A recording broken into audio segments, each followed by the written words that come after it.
Hello, everybody. My name is Joe Levitt. I am a former CFSAN Director and Strategic Director of the FDAAA Alumni Association. It is my extreme pleasure, and this is my fourth time, so maybe I'm finally getting it right, we hope, to host one of these webinars with Emily Worden for people who are in the job hunting business, and that's who's on this call. Today's topic is on job interviews, and we're calling it Nail the Job Interview.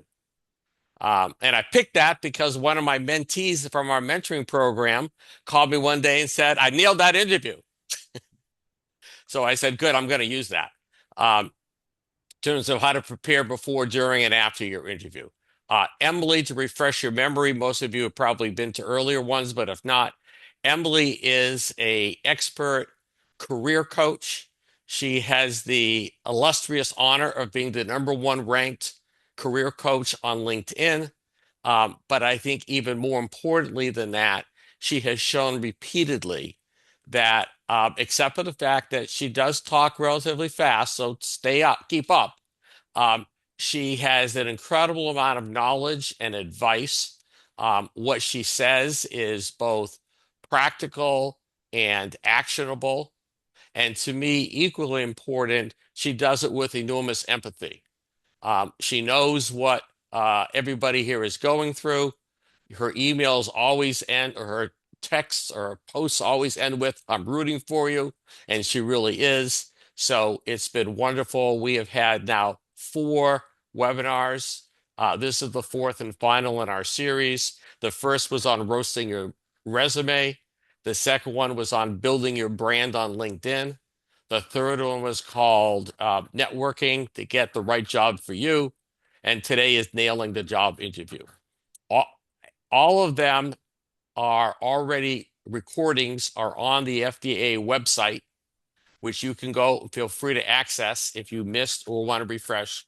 And today's session will also be posted as soon as we can get to it.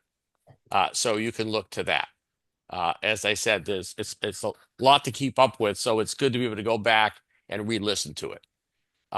Couple of other points. I want to thank Kara Morgan, who is our tech support today. She is behind FDAAA Alumni Association banner here. Kara has also recently been elevated to serve as secretary of the association, so we're really thrilled with having her hands-on help. I also want to have a shout out to Elisa Bernstein, who was just elected to our board and really spearheaded all these webinars over the last year. So it's been a real good effort. Finally, we will have a Q&A at the end. I ask for you to use the chat if you can. I know there's also Q&A, and even though I have 2 eyes, they tend to both go in the same place. But Emily did have the suggestion that if you see a question that you like, tag it with a like sign if you can do that, and that will help prioritize at the end if we need that. With that intro, I did it in 4 minutes. That's pretty good for me. Let me again thank everybody for signing in. Hope this is useful to you, and turn it over to Emily Worden. Thank you, Joe, for that lovely introduction, and thank you for monitoring the chats, and Kara for making sure we're all showing up today. So thank you guys, and thank you. If you've attended my past webinars, as Joe said, I talk fast, I plug in a lot of information. I will try to slow it down and pace it better this time, but get ready to take notes and get ready to take screenshots because I am not holding back here. I'm telling you the exact information that I give my clients to help them land their interviews, okay, to help them nail it. So let's get started. Let's just cover a little bit about what we're covering today. First, we're going to talk about the best ways to prepare for an interview and what to expect during a typical interview format. Also, how to answer those standard questions that you always hear. I'm also a huge fan of plotting how you're going to open and close your interview because you want to make sure you're opening, you're starting off on a good impression and you're closing with a good impression. So we're going to talk about strategies for that. And then, of course, you want to bring very thoughtful questions to the interview. So, we're going to talk about different questions that you can ask and why. And then, your best practice tips for during the interview, after the interview, when you should follow up, what you should say for the thank you notes, all that good stuff. And then, yes, I save time for Q&A because I always get a lot of questions about interview practices. So, I say this all the time to my clients.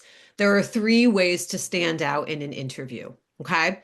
The first is that you want to show that you've done your research on the company, on their customers, on their products.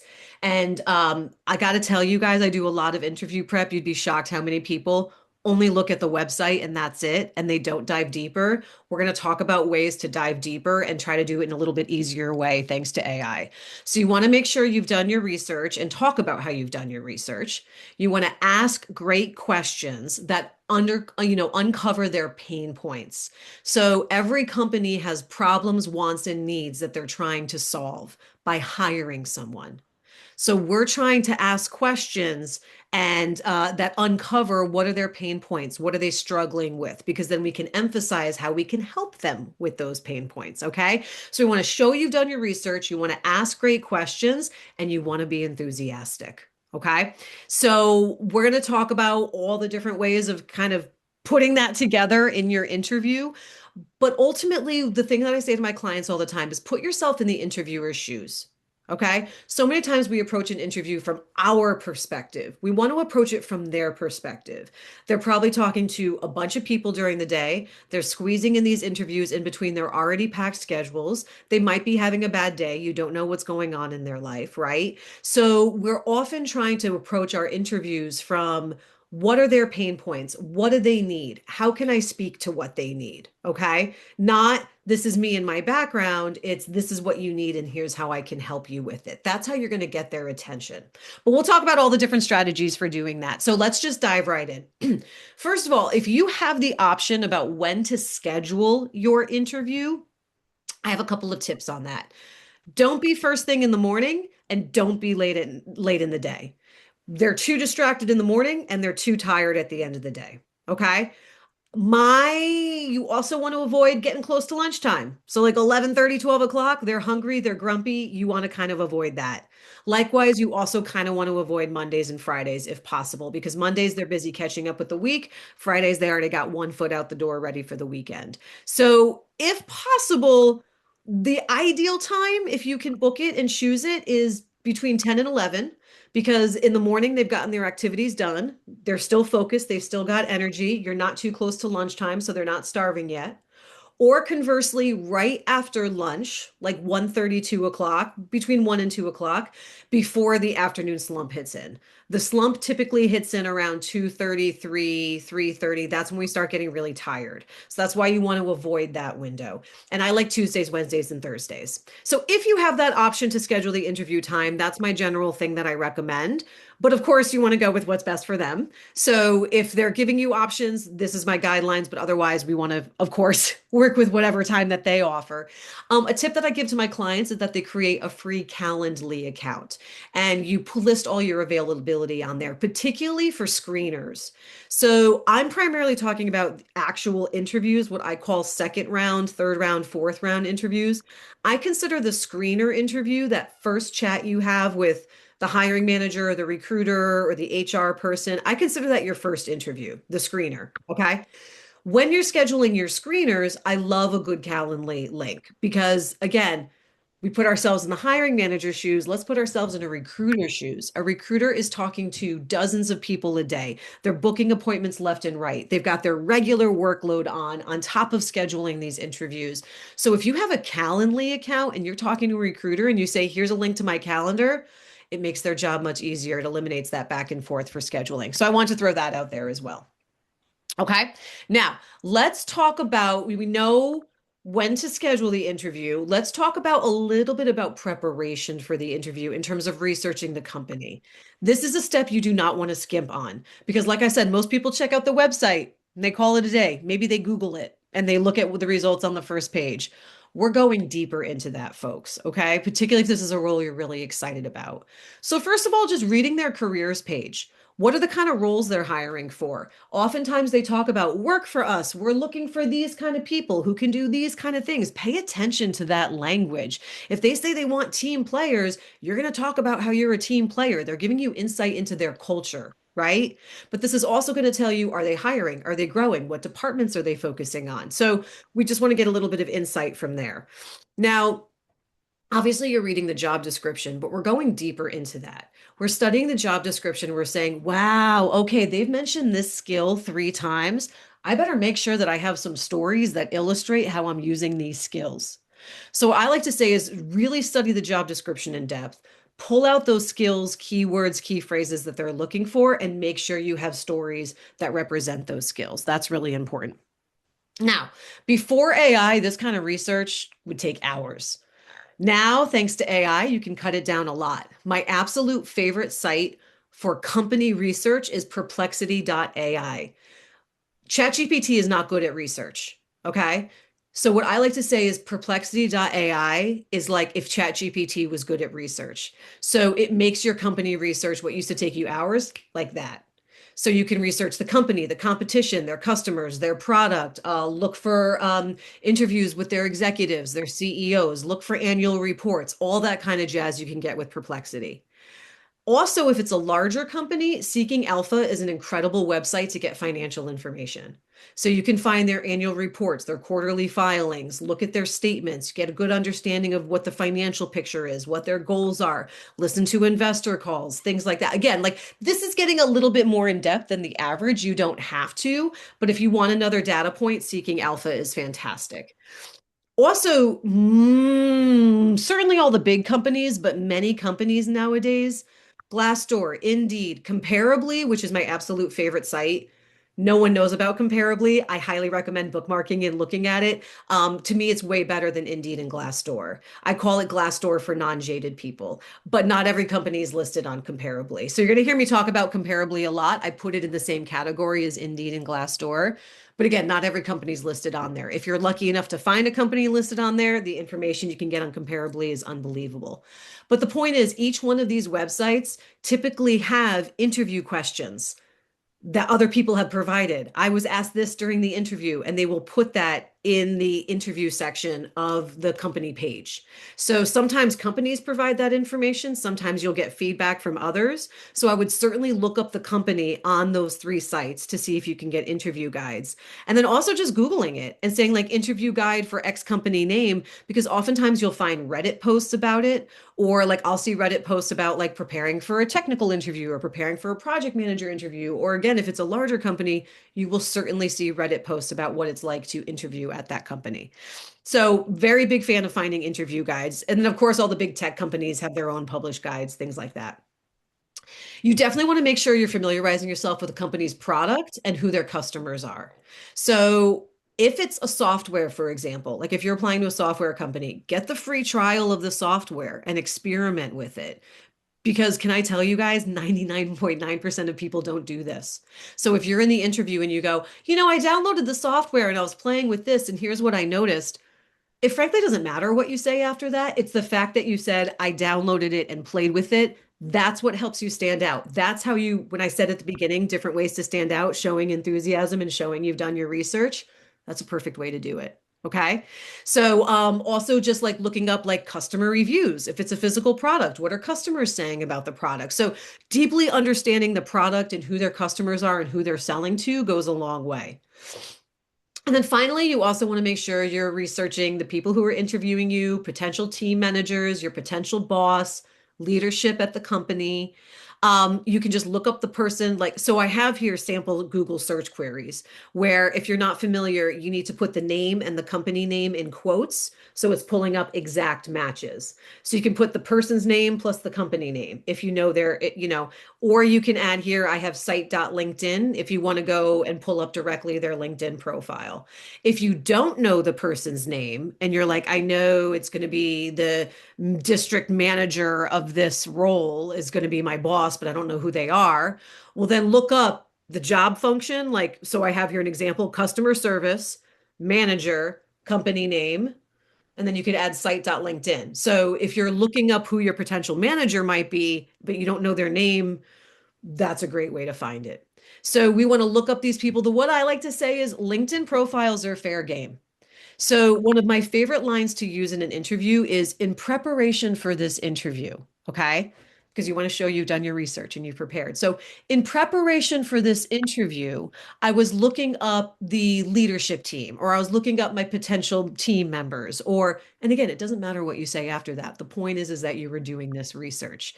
So, you definitely want to make sure if it's on LinkedIn, I was looking at your LinkedIn profile and I noticed you posted about this. That's great. Please bring that up. That's perfectly acceptable.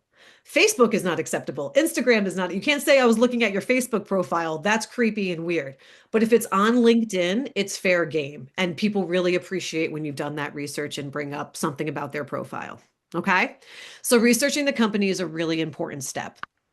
Now, let's talk about a typical interview format in terms of what to expect when you go through the interview. First, you have your opening statement, which we're going to talk about in a moment. You need to prepare in advance how you are going to open the interview and make a great first impression right off the bat. Then typically the interviewer gets into your background questions. Tell me a little bit about yourself. Walk me through your resume. We're going to talk about how to answer that question in a moment. So first they're establishing your background, right? Then they start getting into like more technical questions, questions about like how much you know about the role. So tell me what you know about the company. Why do you want to work here, right? Then the next round that they get into is then they start getting into those tech questions where now they want to really test your skills and your functional fit and your knowledge about the role, the skills required, things like that. So we go background, job, functional fit, those tech questions. Then they want to know your personality a little bit, right? How do you handle conflicts? What are your weaknesses? What are your strengths? What are you bringing to the table? That's when we get the tech questions out of the way. We get into those behavioral questions a little bit. And then finally, that's where you get those future oriented questions. Where do you see yourself in 5 years? How long do you want to be at the company? Yada, yada, yada. Not every interview is going to follow this format to a T, but I've seen enough of these to know that's the basic structure of what to expect. And then, of course, you want to have a really solid closing statement so you can end on a good note. We're going to talk about what that looks like in a moment, okay? But the point is that you understand the general categories of what's being asked so you could prepare potential answers to these questions per category. And we're going to cover some of those today. Now, let me just cover, and then Joe, I'm going to have you pop in with an announcement after this slide. But I just want to, since we just talked about typical interview format, I want to talk about typical interview questions. So they're either going to say, tell me about yourself or walk me through your resume. Two sides of the same coin. You don't want to babble on this. You don't want to give your career history. You don't want to, God, please don't start at the beginning. Again, put yourself in the interviewer's shoes. They're busy, they're tired, they're talking to a ton of people. So we want to keep these answers short and succinct. Okay.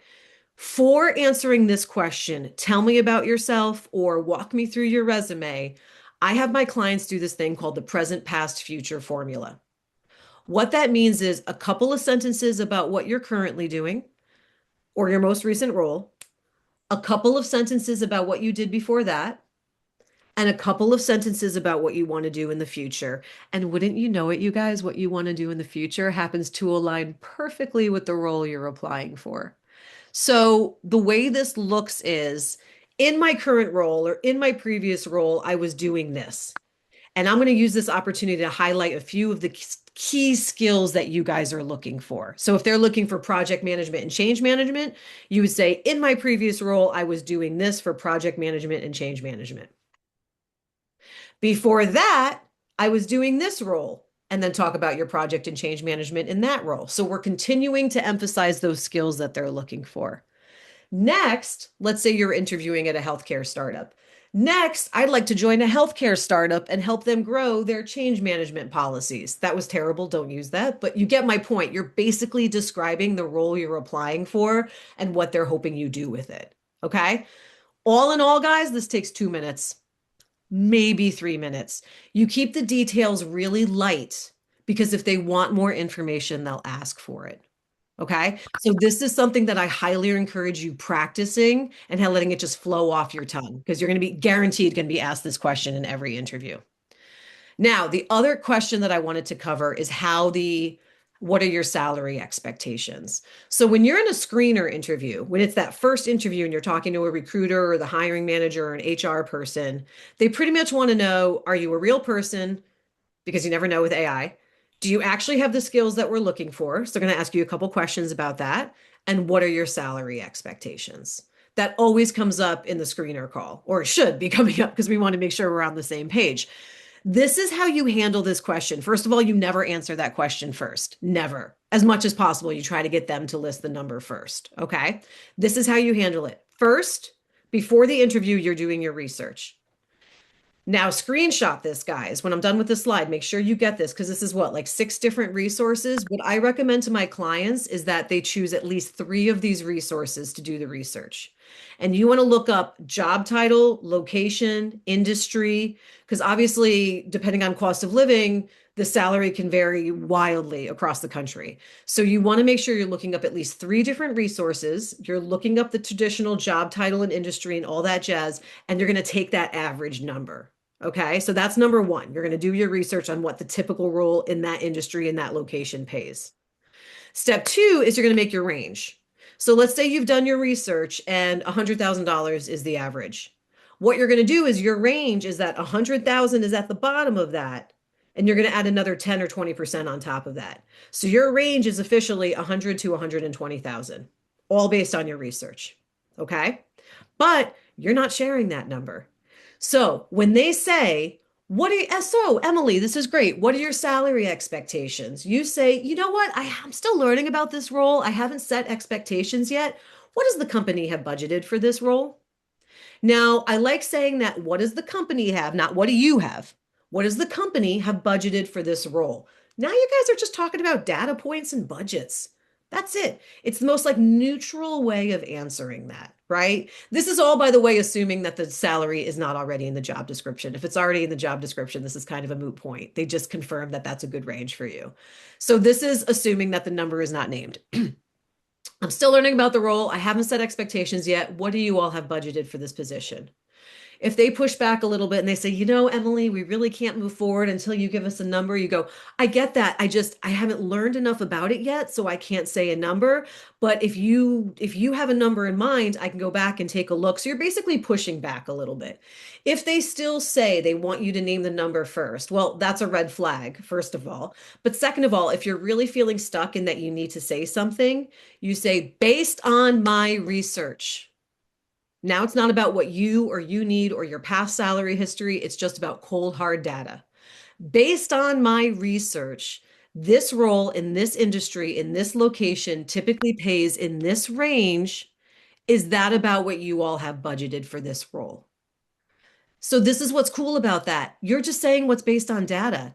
They could go, oh my God, that's way over what we were expecting. Okay, cool. This was just based on my data. What number do you guys have? Right? So now it's taking the onus off of you and just saying cold hard facts. So that's how you handle the salary question. So walk me through your resume or tell me about yourself and what are your salary expectations. You want to practice those both in advance and get real comfortable with how you respond. Okay. My other big thing about salary is you say the number and then you shut up. Don't talk. Well, the range is 100 to 120, but I can take less than that, or it depends. Just say the number and be done with it. Okay. Let's move on. Joe, this is probably a good time for you to interject. What did you want to say, my friend? Okay, everybody, deep breath. Emily, I've been sitting here listening, and I feel like I've listened to all 4 of your webinars here. I see a distinct theme. Tell me if I'm right. Years ago, when I was interviewing, it was all about, I'm a rock star. Look how great I am. Hire me now. And that seems like that's been turned on its head. It's now all about what the company is, what the company needs, and why you are the perfect fit for what that company needs. Which is just a different way of thinking. But you said that in the resume, you said that in the LinkedIn discussions, you said that in the networking. Everything is about knowing about them. And so, and you talked about researching, but how much research is the right amount? That's a great question.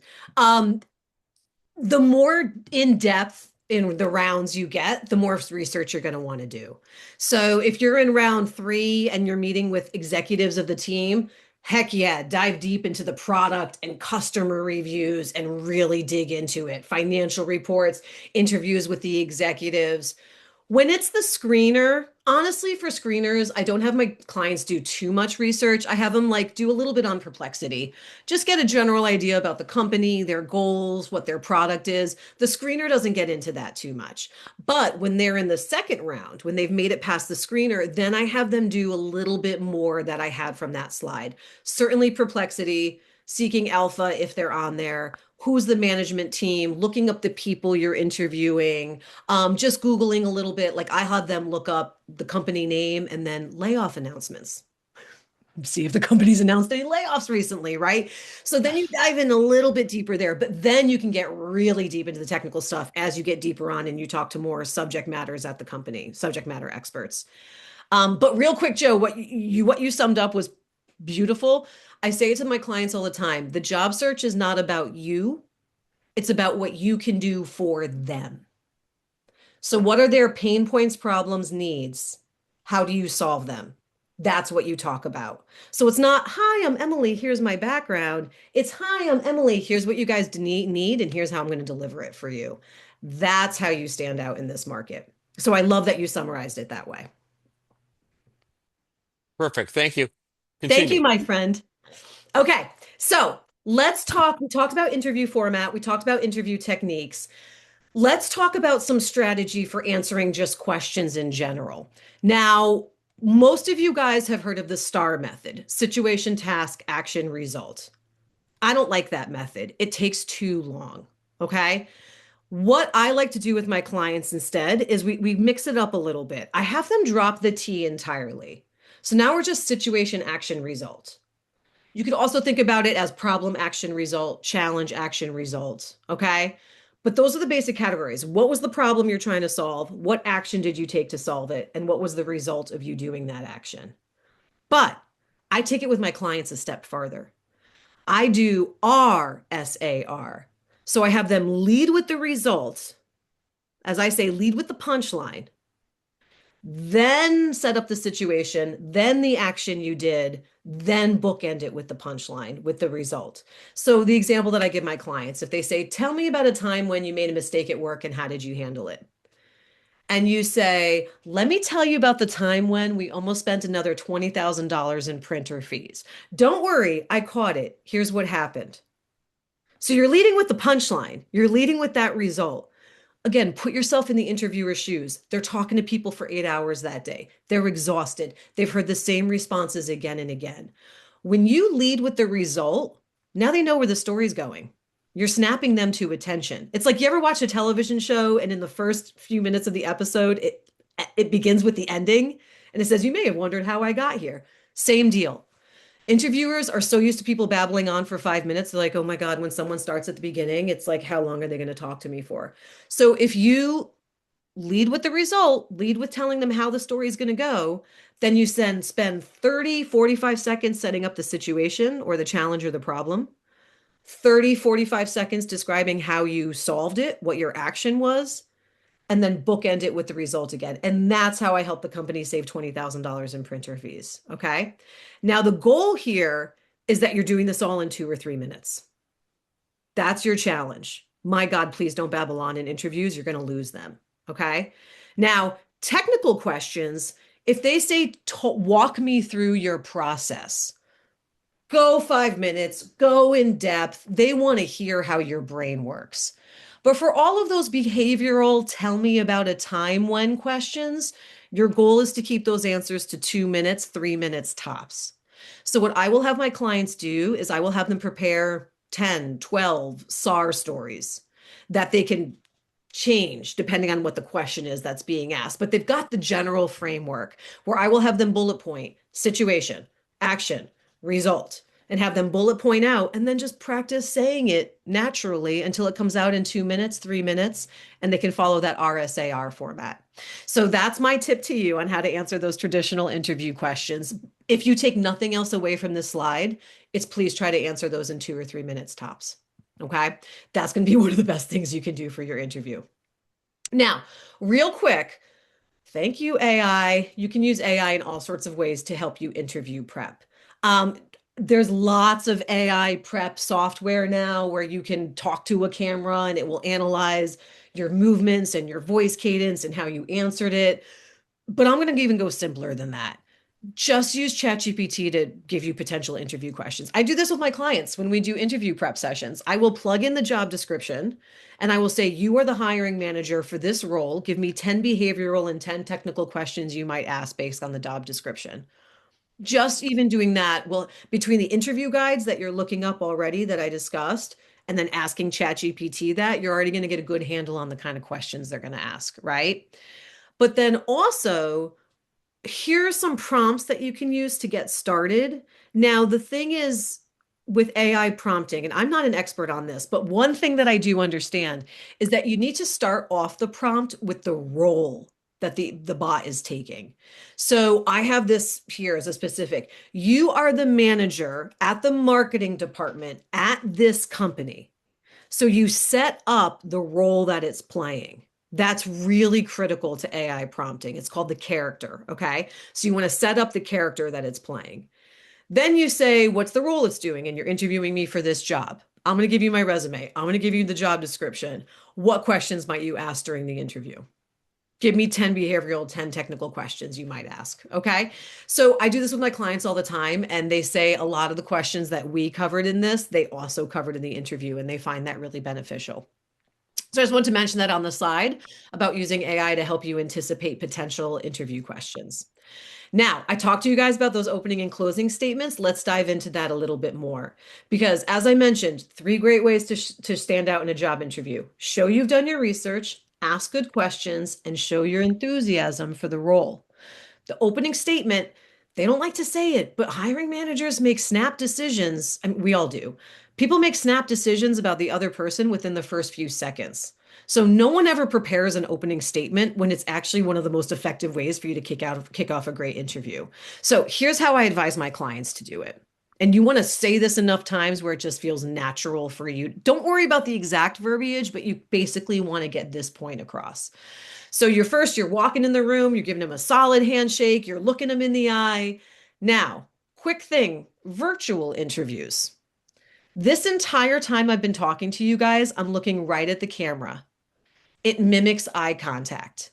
If I'm looking at the screen, this is what happens. So feel the difference between, hi, Joe, nice to meet you, versus, hi, Joe, nice to meet you.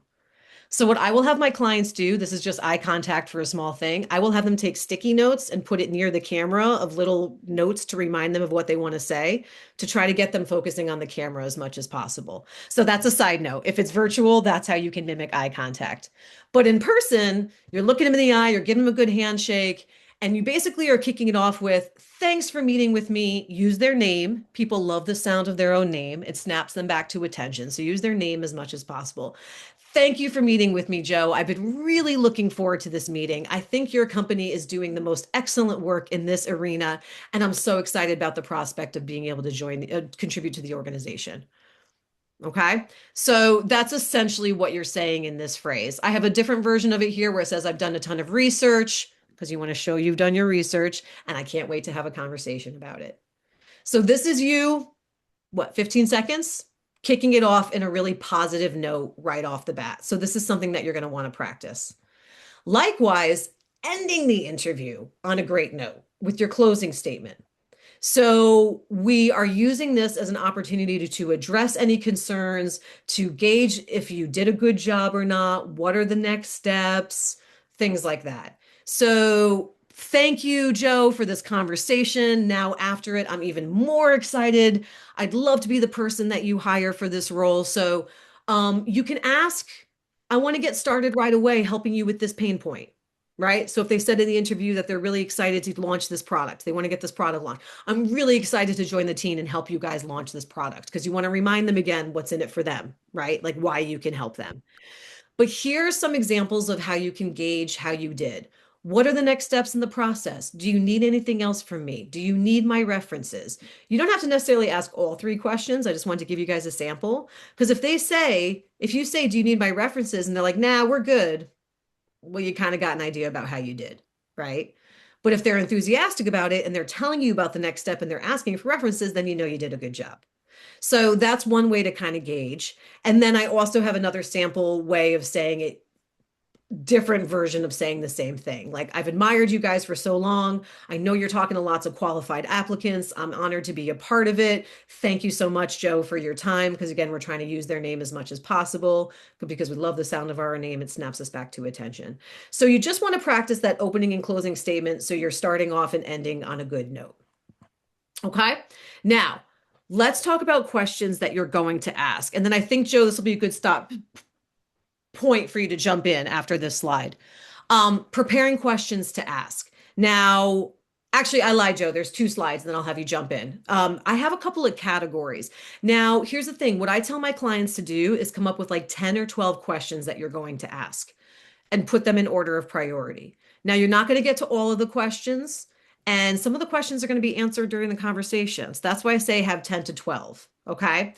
And I'm going to show you guys a couple of categories. I'm jumping ahead of myself. Let me show you the categories of questions.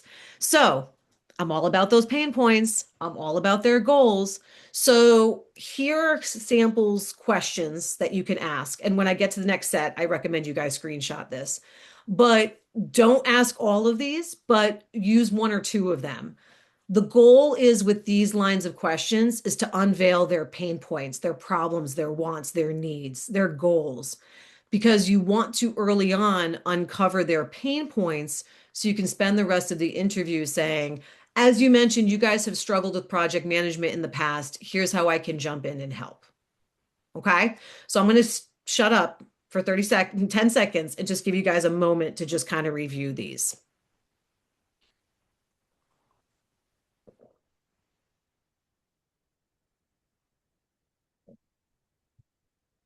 All right. So that's the first set of questions. What are their pain points, their goals? How is the performance measured? Things like that.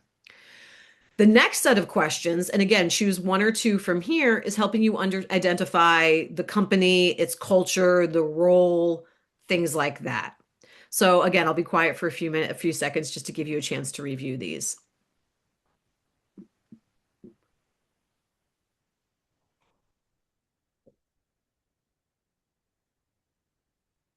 And I want to focus on the last three. There's a reason I put them last. What types of skills is the team missing? What types of skills are the team missing? Sorry, I'm looking at my grammar. What types of skills are the team missing that you're looking to fill with a new hire? Love this question. This is kind of like revealing a pain point. So when they say, oh, our team is lacking in XYZ, well, wouldn't you know, you guys, you're excellent at XYZ and you're going to help them with that. So I love that question. Those last two questions are very fascinating. I especially love the very last question. Is this a new position? If you don't know this already, is this a new position? Is it being backfilled? Because it's important to know if they say, oh, we've had 5 people in this position in the last year, we can't keep them. Oh my God, you guys, that's a red flag. Or if they say, oh, the person got promoted, that's a green flag, right? Or if it's a brand new position, well, then cool, it shows the department's growing and you're understanding some of their priorities. Okay. And the average tenure for people in the department, also great to know from a career development perspective. You can also kind of find that out by stalking LinkedIn a little bit, but a kind of general nice question to ask. So again, pick one or two questions from this category. Okay. The next category, and then Joe, I'm going to have you jump in after this slide, please. The next category is about getting the hiring manager to talk about themselves. We want to ask them questions to get them talking about themselves because a couple of reasons. It gives your brain a break from answering questions nonstop. It gets them more involved in the conversation. So again, if they're having 5 of these during the day, they're getting bored, they're getting tired. Using their name and asking them questions about themselves snaps them back to attention and snaps them back into the interview. Okay. Plus, if this hiring manager is your potential boss, it'll be also nice to ask some of these questions to get an idea of how they are as a leader and things like that. So I'll give you a few seconds to review these.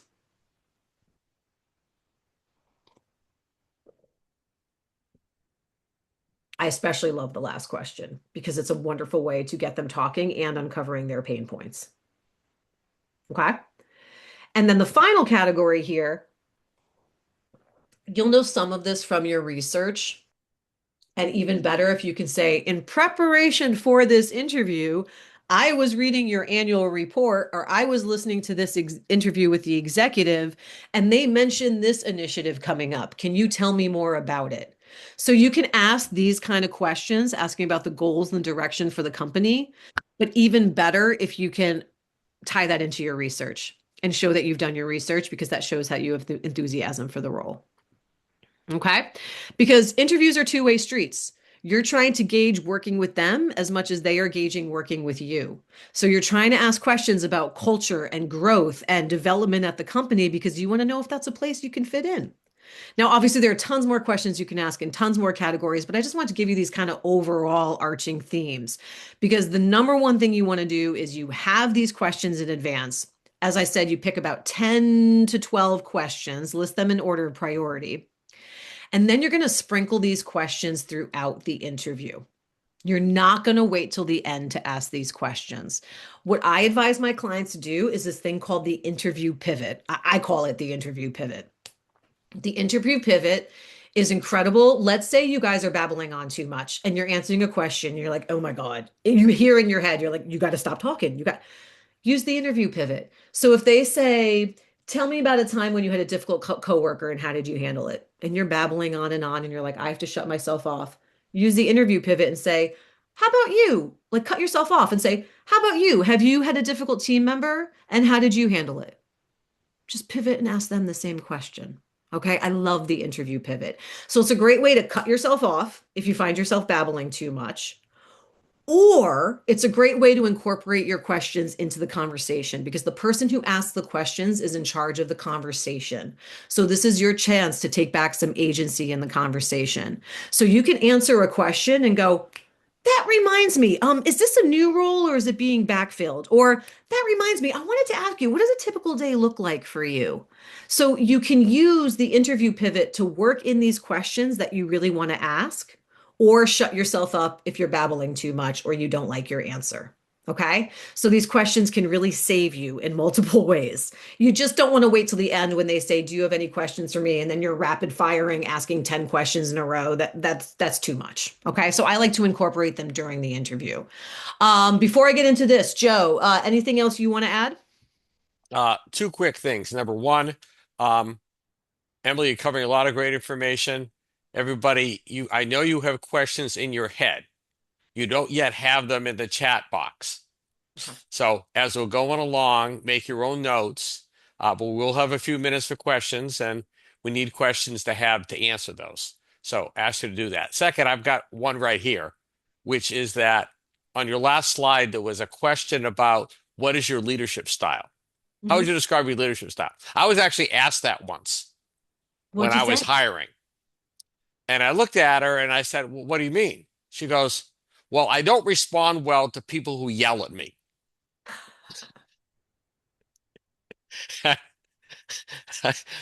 I wasn't really expecting that in the interview. My question on that is candor. Um, that was a really candid thing for her to say. So it happens it helped in that particular case. Yeah. But my guess is there aren't too many people actually say that in a job interview. How much Yeah. of the thing should be what I'll call really politically correct versus kind of, you know, as I said, just really candid? Hmm. You kind of have to gauge the person, obviously, right? If you're having a good banter, you probably can expect more candid answers from them. You could plug that question into ChatGPT and say, how do I ask this question without directly asking this question? Okay. What we're trying to suss out is how do they deal with bad team members? Are they priority? Let me rewind. There's this thing called the DISC assessment, which stands for the different people lead. And there's dominant, inclusive, social, and compliant, or something like that. There are some leaders who are very risk averse, go get them, let's act now and think later. And there's other leaders who are like, let's step back, let's plan this thoroughly. I don't want to take any risks. So when I say what's your leadership style, you can ask follow-up questions like, are you a go get them and let's get this project done and figure it out later? Or are you let's plot this out step by step and then we execute?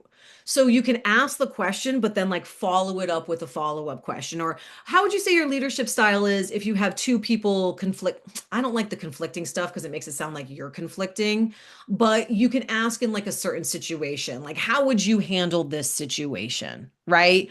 Or there's a big deadline at work and we've got 30 days to do a 60-day project. What would be your leadership style on how to handle that challenge? So you can ask examples around it. I'm a big fan of asking though, like, how does this team work? Do they plan first and then execute, or do they just go execute and then troubleshoot afterwards? Stuff like that. So I hope that answered that question. Basically, you add a little bit more context. Okay, thank you. Mhm. Turning it back to you. All right. So let's head on over to some things you want to bring the day of the interview. I've just got a nice little list here. You want to bring copies of your resume, particularly if you have a panel interview, okay, where you're talking with multiple people around a table. First of all, panel interviews, love using people's names during panel interviews, right? So, not that's a great question, Joe, and it actually reminds me what Kara said earlier. So, like associating and kind of linking the people, we love the sound of our own name. But particularly, so if you're doing a panel interview, you're talking with more than one person, you have multiple interviews in the day, bring several copies of your resume. Make sure it's the same resume that you used to apply for the job with, right? Bring a couple copies of your reference list. And I have here what that means. It's usually the person's contact information, 2 or 3 lines about how they know you. You, of course, want to bring, if you have any letters of recommendation, you don't have to. You certainly don't have to. But if you do, bring copies of those. Certainly bring the job description for which you're interviewing. You're not showing that to anyone, but that's for you to review, to prepare ahead of time. And for the love of God, please bring a notebook and pen. Please take notes. That shows that you're engaged. It shows you're enthusiastic. It shows you're paying attention. And you can have your notes on there. The 10 questions that you're going to ask, anything that you want to make sure that you're going to say, a SAR story that you wanted to make sure you share, you can have that in your notebook. So please bring a notebook and pen and take notes, right? Particularly if it's like a panel interview. I've had clients in the past like write the name of the person and where they're sitting at the top of the paper so you can reference them quickly. If a portfolio is required or any samples of your work, of course, you're going to bring a copy of that. And then bring a little something for your breath. Bring some breath mints, not gum, something to just, and I recommend not any perfume or cologne because you don't know if people are allergic or you're in a tight, small quarters and your perfume or cologne is overwhelming.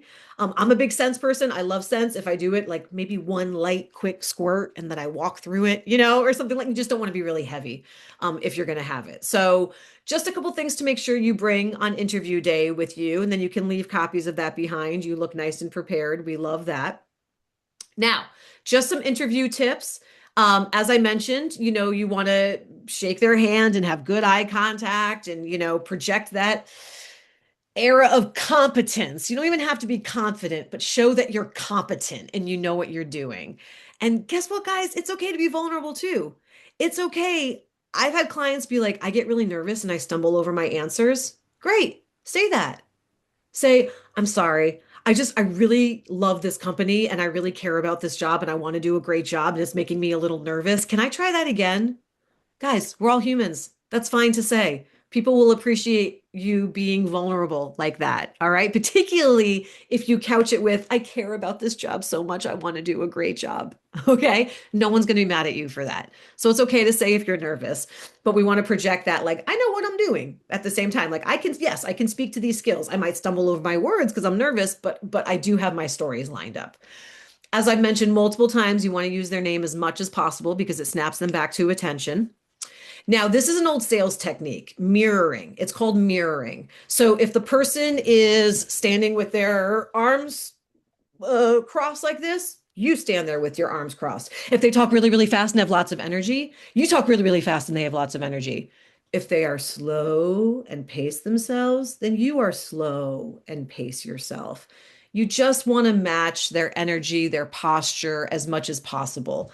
Now, you guys already have enough to worry about. I don't want you stressing about this too much, but it's a very old, effective sales technique called mirroring because we want to hire someone who's similar to us, with whom we get along.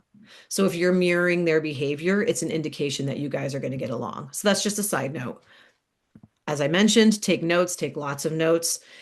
And then I just kind of wanted to mention this again because it's so important. We're keeping our answers short and we're using the interview pivot when we need to, when we don't like the answer that we're giving. Okay. Now, I have like 2 or 3 slides left, guys. So thanks for bearing with me. After the interview is over, you're going to give your closing statement. Just a reminder about what that looks like because we're going to end on a good note, right? Then you're going to get out to your car or get home, whatever, immediately take notes.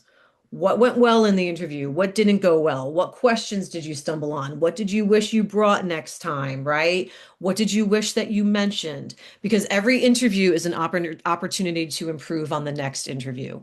So you kind of want to do like a little like post-game analysis there on your interview, right?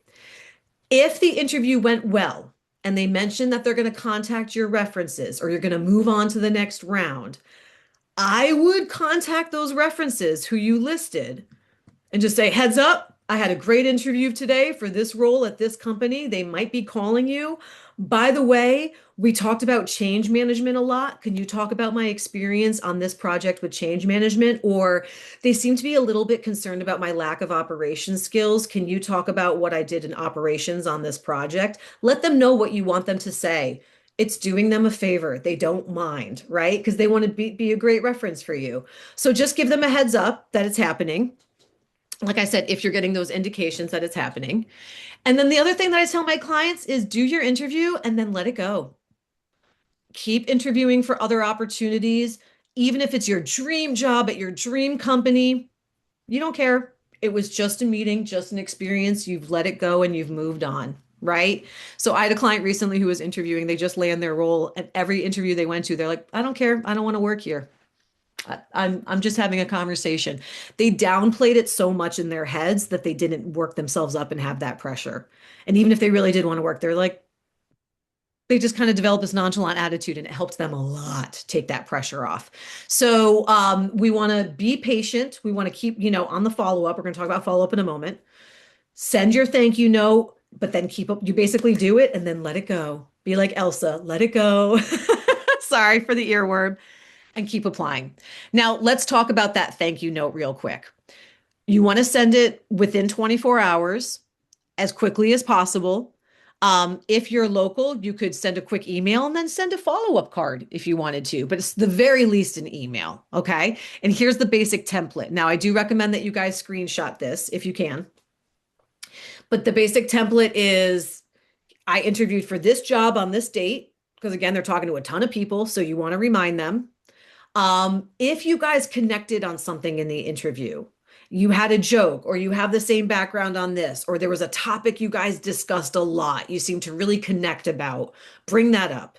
Because you have to assume they talked to 6 other people that day and they might not remember all the details of the conversation. So if you guys had a nice little connecting moment, bring that up here. I have it in this. I was particularly excited about what you said about this, or I was particularly excited to hear about this. Okay. Then you reiterate your interest in the company. If there's anything else that you forgot to mention, like, oh, and I forgot to mention that I'm taking this certification and I'll be done in a month, something like that, you're welcome to mention it. And then thank you for your time. I'm even more motivated to help your team with this pain point or help your team accomplish this goal. Again, bring it back to them, what you can do for them. And then here's my contact information. Okay. So it's nice and short and sweet. Try to aim for short paragraphs, bullet points, white space, avoid long, dense paragraphs. No one reads that. Okay. So this is just a nice courtesy thing, the nice thank you note that you're sending. And then my final slide here is when you're following up. You've done the interview, you've written your thank you note. Now what? So if they told you we're going to have a decision by Friday and Friday passes and you don't hear anything, don't panic, guys.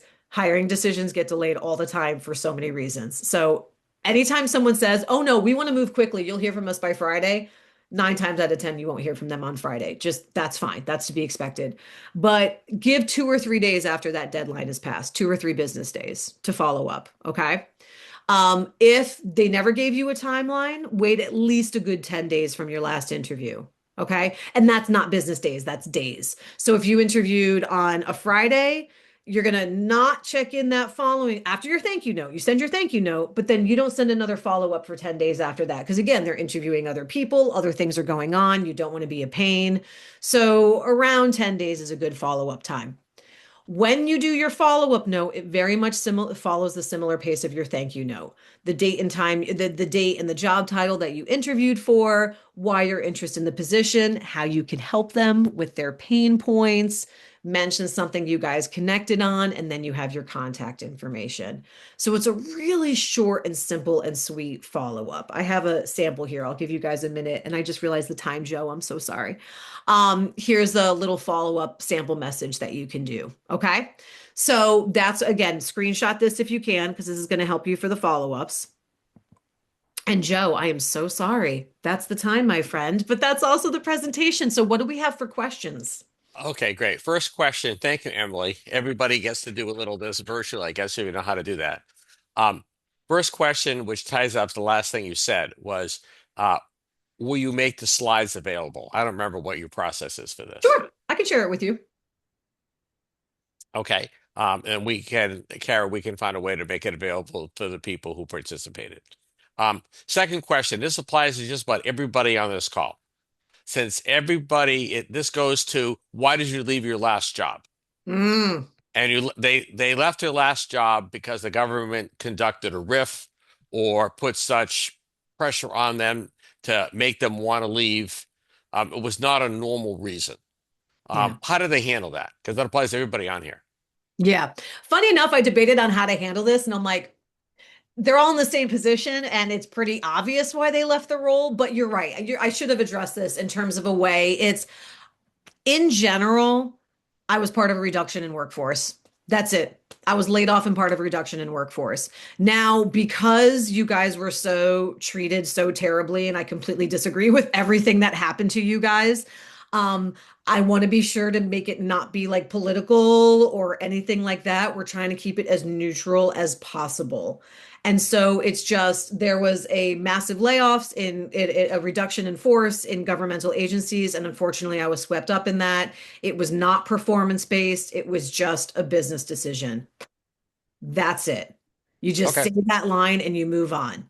good. Perfect Good. time to use an interview pivot if you're feeling awkward about answering that question.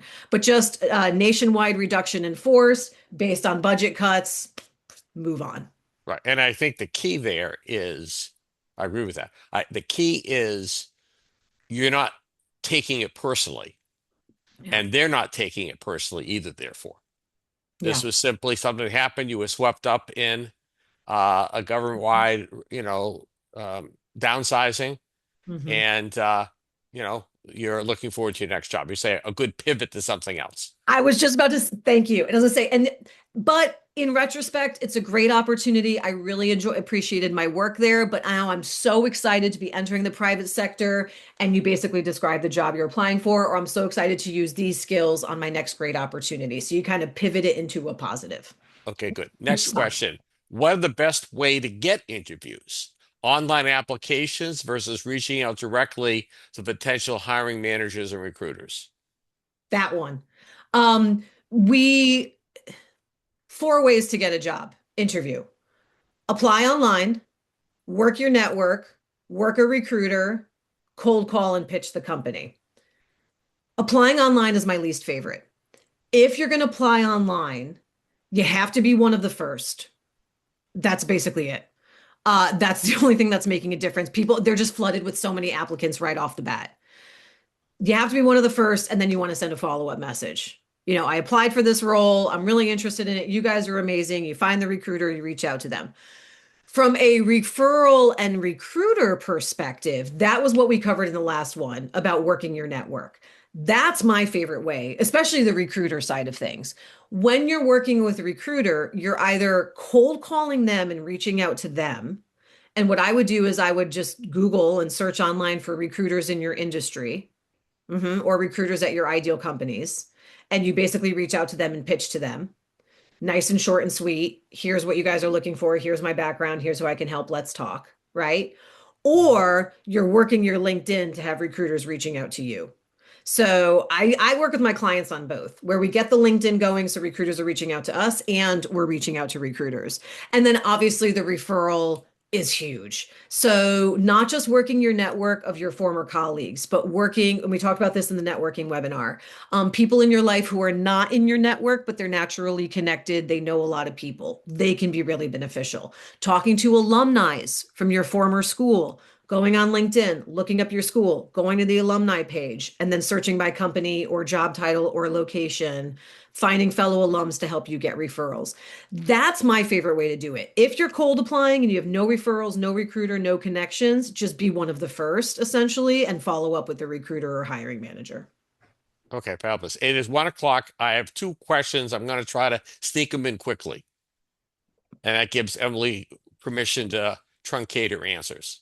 Okay. The first one is, will asking questions about the hiring manager, I'm thinking like what's your leadership style and stuff, just annoy them. Like, I'm interviewing you, you're not interviewing me. You don't have to ask. This seems to be a sticking point for some people. You don't have to ask it if you want. Personally, I want to know how my potential boss runs their ship. So I like to ask those questions. But if it makes you guys uncomfortable, you don't have to. And I made what, 6 or 7 questions? Choose the one that makes you the most comfortable. What does a day look like for you? There's nothing controversial about that, right? So, and if you have a hiring manager who's like, don't ask me any personal questions, ew, red flag? No. So just pick one of the more innocent questions if it really makes you uncomfortable, or stay away from that line of question totally. Me personally, I want to know what they're about. I want to know what their day in the life looks like, how they manage and lead, and things like that. And I think the way you ask it also matters. Definitely. Last question. I've had interviewers ask me in the initial meeting with a hiring manager what their company needs to do to solve their problems. Oh, so they want free consulting? Right. What's the best way to answer this type of question? And then we'll wrap up. Hang up. It's a fake job. No, this market's so bonkers. Um, hmm. You can, if it's a screener and they're asking that, that's ridiculous. I'm still learning about the job. Can you pivot into other questions? That's a ridiculous question to ask during the screener. Second round, if it's with the hiring manager, I will have my clients do a 30, 60, 90 plan before they do an interview, which is they're already coming into the interview thinking what they're going to do in the first 30, 60, 90, maybe 120 days on the job to have a big impact. So they've already come into the interview going like, this is what I understand your pain points are, and here's how I can help right off the bat. But the thing is, guys, you want to be really careful that you're not giving them free consulting work. Because what some companies are doing is they're posting these ghost jobs. They have no intention of hiring. They have you come in and do a project or a proposal or a special thing. They take your work and they run. So you want to give enough information that kind of teases them, that they want to talk to you more, that shows that you're competent without getting into the nitty gritty. So just saying off the bat, well, having a better understanding of who your target customers are and what they're struggling with, or saying, well, I need to know more about your company, but I can tell you what I've done in the past to help in this situation. That way you're not giving away too much knowledge. Okay. Fabulous. I have one other question, was not a question, it was a comment, so I'll just read it. Okay. Love Emily, she rocks. Aw, thank you. I hope I didn't talk too fast, guys. I tried to pace it down, but you can tell I'm very passionate about this and have a lot to say. So Okay. thank Well, you for listen, that. thank you so very much. Thank you to the audience for being so attentive. Um, and this has been a wonderful series, Emily.